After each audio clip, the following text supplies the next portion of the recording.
Je vais faire une forme qui va être un hexagone.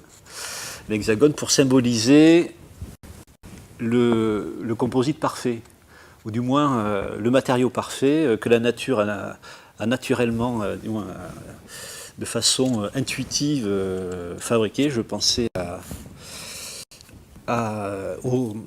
aux abeilles notamment, hein, qui construisent leurs ruches sur cette base, et qui permet d'avoir une redistribution des contraintes de façon tout à fait performante à partir de matières premières naturelles.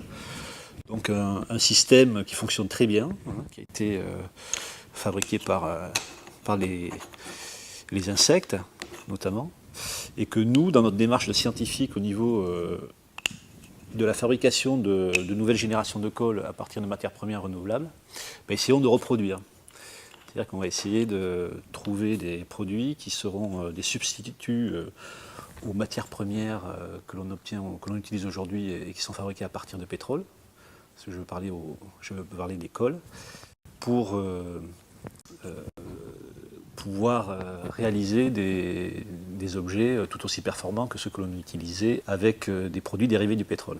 On est capable aujourd'hui, avec notre niveau de technologie, de pouvoir fabriquer les mêmes produits chimiques que l'on obtient à partir du pétrole à partir du bois. Et au début de la révolution industrielle, c'est-à-dire au début du 19e siècle, eh bien, quand le pétrole n'était pas encore utilisé de façon importante, ni même le charbon, eh bien, toute la chimie, ou toutes les premières molécules chimiques, que ce soit les premiers solvants ou les premiers produits pour nettoyer par exemple les sols, pouvaient être fabriqués à partir du bois. Et on faisait de la distillation de bois.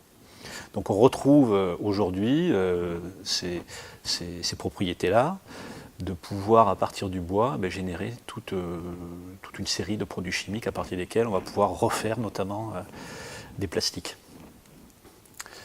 Donc pour moi, effectivement, le bois va faire partie des matières premières essentielles de notre futur, à l'image d'autres ressources annuelles, d'autres plantes annuelles, comme des céréales, ou bien pour la production de matériaux ou de produits chimiques, comme des céréales, pas forcément alimentaires, qui vont être de plus en plus utilisées pour leurs ressources en molécules et en substances pouvant être employées à de multiples usages.